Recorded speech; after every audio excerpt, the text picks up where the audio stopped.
South Alabama has transformed over the past 2 weeks of the season into an offensive juggernaut under Baton Rouge native and head coach Major Applewhite. The Jaguars have scored 135 points over the last 2 games, resulting in wins after starting the season sluggishly at 0-2. Longtime South Alabama football sports editor Tommy Hicks of the Lagniappe in Mobile says that even though USA is a 22.5-point underdog heading into Tiger Stadium Saturday night, he does not believe the task is too great for the Jaguars. After a message from our sponsors, the Tiger Rag radio crew listens as Hicks explains why he believes South Alabama will more than likely give 14th-ranked LSU a run for its money. I'm your host, Jake McMains, and we'll hear all that and more right after this. Hi, I'm Mike Munderland, and we're here to smash the capital city's trash. Smash My Trash is a revolutionary compactor for large dumpsters, sometimes reducing the volume of waste by up to 70%. This means fewer hauls per month and big savings for your business. Fewer hauls and compacted waste will also result in a positive impact on our community and our environment by taking up less space in our local landfill sites. Schedule your company's free demo today. Call 225-497-0101. Y'all ready? Yeah. Let's go. Come on. Tiger Rag Radio is on the air. Let's crank this thing up. We're statewide, breaking down the latest happenings with LSU athletics. This is us. Hear from the coaches. Put together a defense that puts us in a position to win the SEC. The players. Having fun and we working, baby. That's it, baby. The recruits. Show some passion and some heart. And those who cover the Fighting Tigers of LSU and the SEC. All those things are going to be there, which are important. It's 2 hours of nonstop LSU talk. What a privilege. I mean, you get to represent LSU. Tiger Rag Radio is brought to you by Cummins. Cummins creates power solutions that the world depends on. Helm Paint and Decorating. The paint experts of Louisiana. Louisiana Beef Industry Council. Max Home. And the East Baton Rouge Parish Library. Get ready to talk Tigers with producer Jackson Blackman and our hosts Todd Horn and Jeff Palermo. 3 great players that are better people than they are players. This is Tiger Rag Radio. Let's bring in our first guest of the night, Tommy Hicks. He's the sports editor at Lagniappe in Mobile, Alabama. Covers the South Alabama Jaguars. He joins us on the Max Home Hotline. Tommy, thanks a lot for joining us tonight. Thanks for rearranging your schedule a couple of times so we can fit you in on our show. It's a pleasure talking with you. How you doing tonight? All right, guys. How are y'all doing? We're doing well. So tell me the difference between this South Alabama team from the first couple of games that they ended up losing to what we've seen here the last couple of weeks where you just can't stop them. You can't keep them off the scoreboard.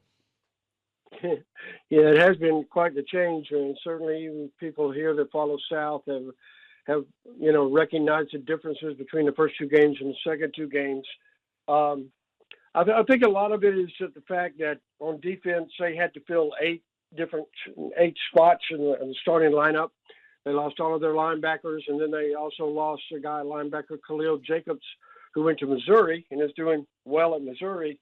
There was a guy that they thought could help them there. They lost him as well, so they had to really fill those middle gaps pretty quickly with some players having to learn, basically on the job.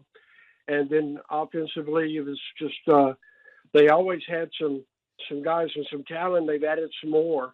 The difference, I think, has been the offensive line play in the past couple of weeks has been really strong and really good for the Jags. They've been able to push along the rushing game, of course, but then that's opened up the passing game, and Gio Lopez, the redshirt freshman there, has done a great job.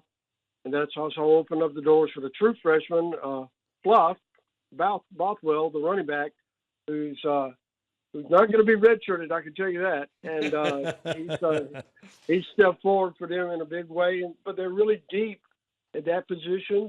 They're pretty deep at quarterback as well, and at wide receiver and tight end. And now the offensive line has come through. So I think the whole part that the way they look at it now is we can score points. We know how to score points. We know how to run this offense.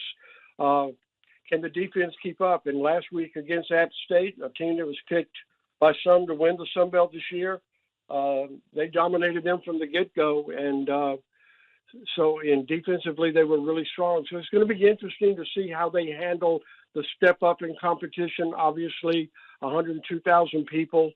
Tiger Stadium at night, which has its own special mystique, and see how much they can carry the confidence they built the last couple of games forward and play in the top, the number 14 team in the country. We're talking to Tommy Hicks here on Tiger Rag Radio. Tommy, this is Glenn. How are you? All right, buddy. How are you doing? Good, good. Now, South Alabama has never played at LSU before, right? That's correct. Yeah, I think they were supposed to play here in 2016 and the game 20. In 2020. I think it was 20 with the COVID. That's right. It went That's to the right. all SEC schedule, so they moved it back. Now, 2016 is when South Alabama upset Mississippi State, right? Is that kind of their signature upset? Yeah, that one, and then last year they went to Oklahoma State and kicked Oklahoma State 2 years ago pretty hard at Oklahoma State. Wow. Just dominated them from the beginning. So those would be the two games that really stand out against Power 5 conference teams that they've collected. Now, Tommy, your alma mater, Troy, came down here in 2017 and beat LSU, man, and UAB also beat LSU back in 2000. Do you what do you think an upset at LSU would do for South Alabama? I think it would be the world, especially considering their ranking right now, the fact that the SEC as a whole is so strong this season that, you've got all those teams that are in the top 25, most of them up there around the top 12, 13, 14 spots. That's especially when you're talking about you've got a new head coach in Major Applewhite, although he's been here the 3 previous years as the offensive coordinator. That would certainly be his signature win as the new head coach here, and for that staff. And the confidence that it would give the Jags going forward, I think, would probably be immeasurable to what it could mean to them going forward and playing. Starting to pick up now with the conference schedule that will start right after LSU. LSU is their last non-conference game. It's time to start betting on yourself. Louisiana 988 can help if you're dealing with tough emotions caused by gambling habits. You can share as much or as little as you want, and it's completely confidential. It's free, available 24/7, and most people who reach out report feeling better right in the moment. Call or text 988 anytime.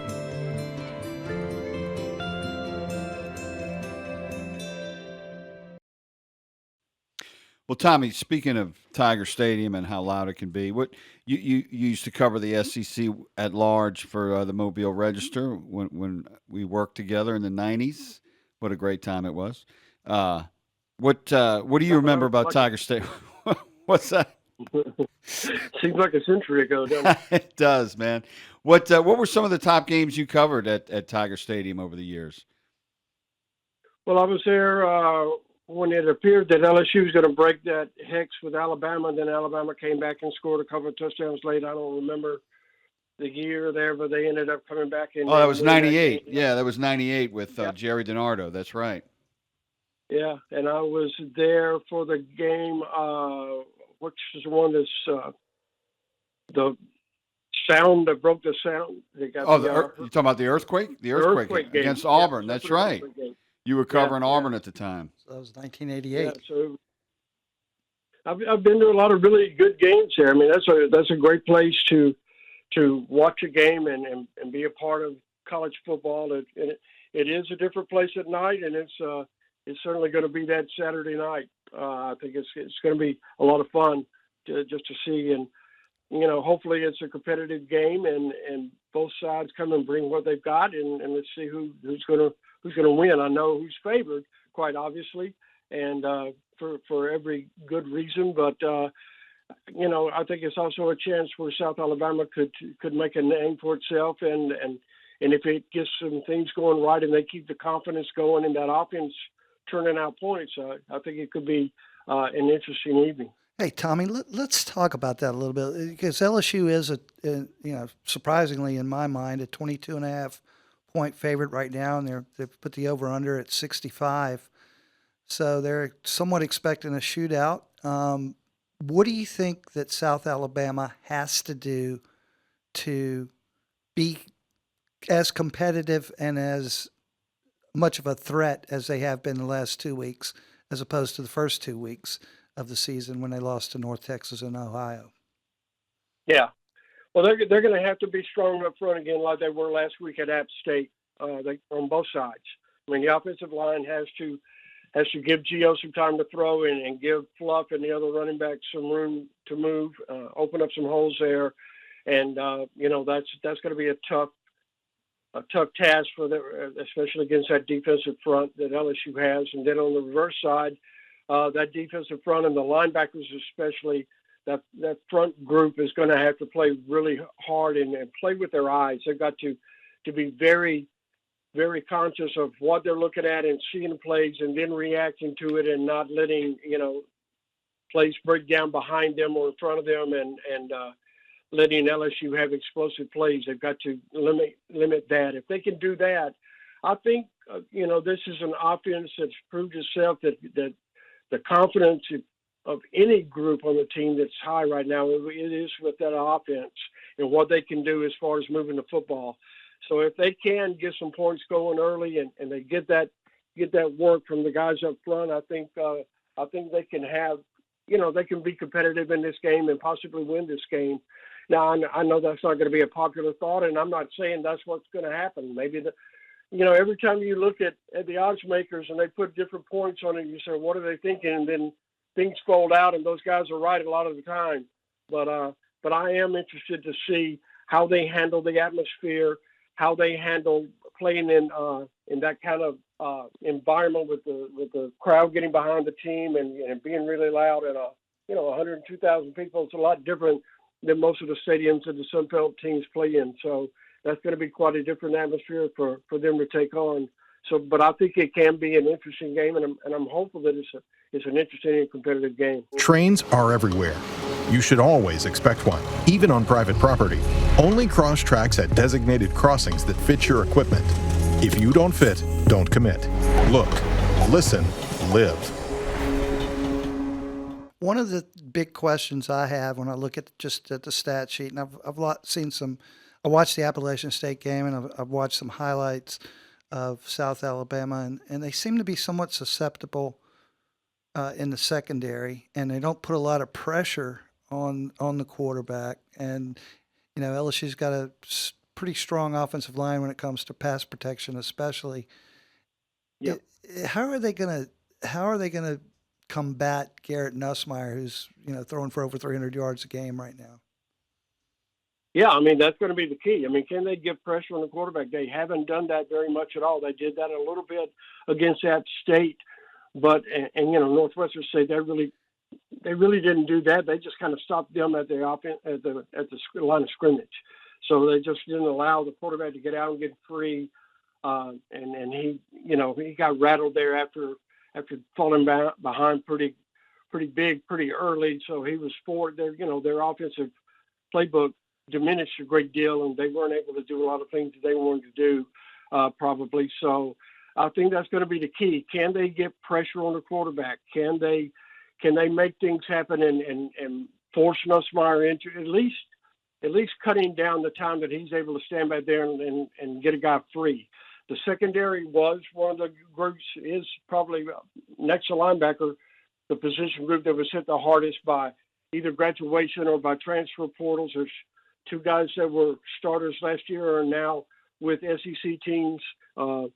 You've got guys who also graduated from back there. So a couple of guys have been hurt and have not been able to either get on the field yet or get on the field for much play. So that is going to be the area where they are most susceptible. They've got to play hard there.